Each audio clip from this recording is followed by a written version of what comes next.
اگر دہشت گردی کا مسئلہ حل کرنے میں کوئی رکاوٹ ہے تو مودی سرکار وہ رکاوٹ ہے. اگر اس پورا ریجن کا معاشی ترقی کے سامنے کوئی رکاوٹ ہے تو وہ مودی سرکار رکاوٹ ہے. انشاءاللہ تعالی آپ اپنا جدوجہد میں کامیاب ہوں گے. انشاءاللہ تعالی آپ کی جدوجہد ظالموں کو مجبور کریں گے. جب وہ مجبور ہوں گے تو دنیا کی کوئی طاقت آپ کو اپنا حق سے محروم نہیں رکھ سکتی. وہ دن دور نہیں،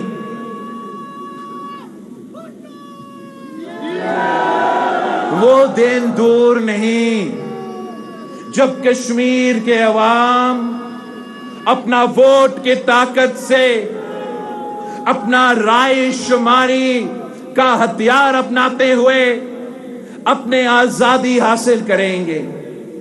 کشمیر کے عوام بندوق کے زور پہ نہیں، دہشت کے زور پہ نہیں، طاقت کے زور پہ نہیں، کشمیر کے عوام اپنا حق جمہوری انداز سے، رائے شماری سے حاصل کرنا چاہتے ہیں.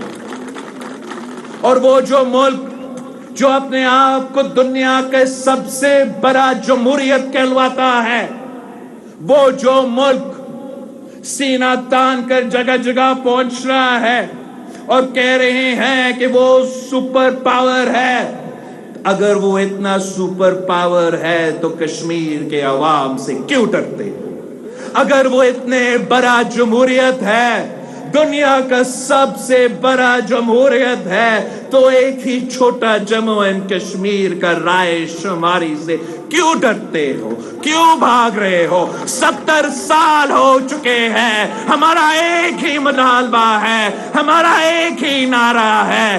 میرا نعرہ، آپ کا نعرہ، رائے شماری، رائے شماری. میرا نعرہ، آپ کا نعرہ، کشمیر کا نعرہ، رائے شماری، رائے شماری. اور یہ نعرہ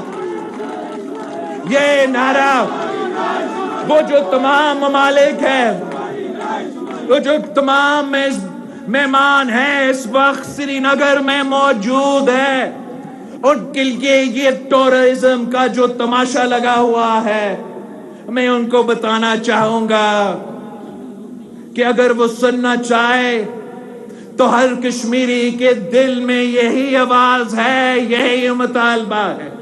جو آج سری نگر میں ان کو چائے پلا رہے ہیں، جو آج سری نگر میں مزدوری کر رہے ہیں، جو آج سری نگر میں محنت کش موجود ہے، جو آج سری نگر میں تاجر موجود ہے، وہ شاید زور سے نہیں بول سکتے ہیں.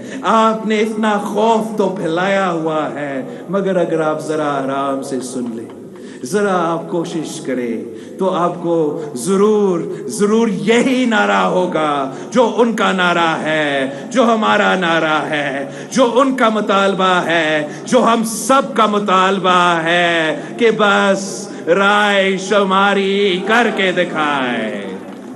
میں آخر ان تمام ممالک کا شکر گزار ہوں جنہوں نے اپنے اصولی موقف اپناتے ہوئے، اپنا یونائٹڈ نیشنز کا قراردادوں کا پاسداری کرتے ہوئے، انٹرنیشنل لا کو تسلیم کرتے ہوئے، ان کا دعوت ملنے کے باوجود انہوں نے ایک اصولی موقف اپنایا کہ وہ اس ٹورزم کا کانفرنس میں نہیں جائیں گے. جب میں بھارت گیا تھا SCO کے لیے، مجھ سے پوچھا گیا کہ آپ کیا کریں گے، تو میں نے صرف اتنا ہی کہا تھا کہ آپ دیکھ لیں، جتنا لوگ یہ امید رکھ رہے ہیں کہ آئیں گے اتنے تو نہیں آئیں گے. تو اب آج میں شکریہ کہنا چاہتا ہوں، بلکہ سرخ سلام پیش کرنا چاہ رہا ہوں. سرخ سلام ہمارا چینی بہن بھائیوں کو، سرخ سلام سعودی عربیہ کو، سرخ سلام ترکیہ اور اردگان کو، سرخ سلام ان تمام ممالک کو. مجھ سے رہ گئے ہوں گے جو اپنے اصولی موقف اپناتے ہوئے، اپنا نظریاتی موقف اپناتے ہوئے، اپنے کشمیری بہن بھائیوں کے ساتھ اظہار یکجہتی کرتے ہوئے مودی کا دعوت کو انکار کر دیا، G20 کا دعوت کو انکار کر دیا، اور وہاں نہیں پہنچے۔ جو ممالک پہنچے بھی ہیں انہوں نے یا اپنا نمائندگی کو ڈاؤن گریڈ کیا ہے، یا جو بھی اس کانفرنس میں شریک ہوئے ہیں ڈاؤن گریڈ کر کے بھی شریک ہوئے ہیں تو احتجاجاً شریک ہوئے ہیں۔ ایک چیز تو ثابت ہو گیا ہے، اب دنیا کی کوئی اخبار اٹھا کے دکھائے جہاں ان کا مقصد پورا ہوا ہوگا۔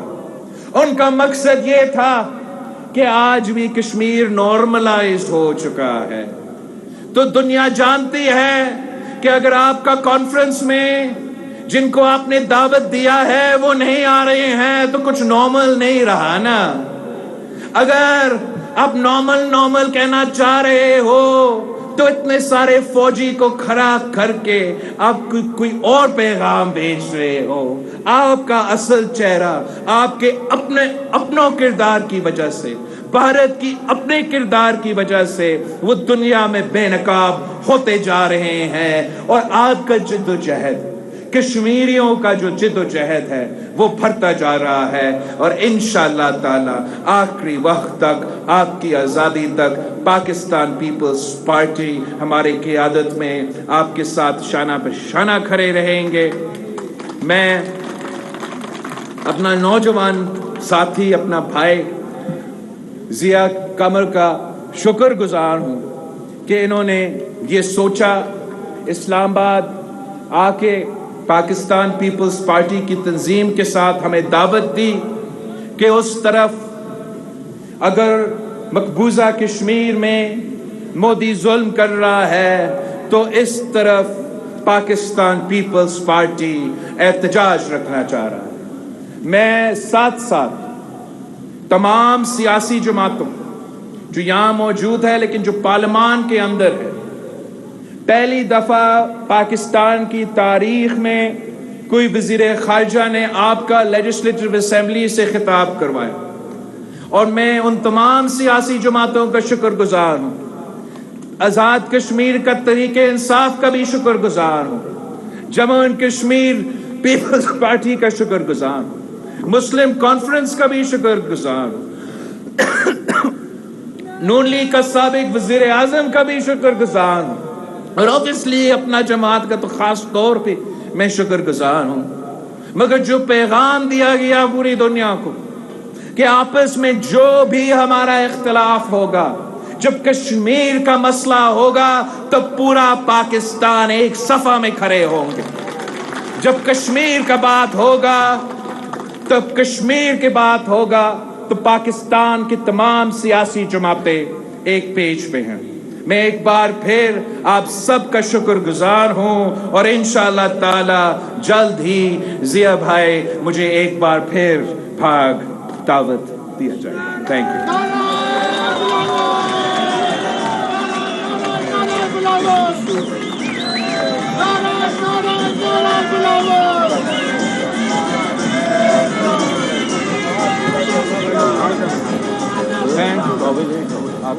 وزیر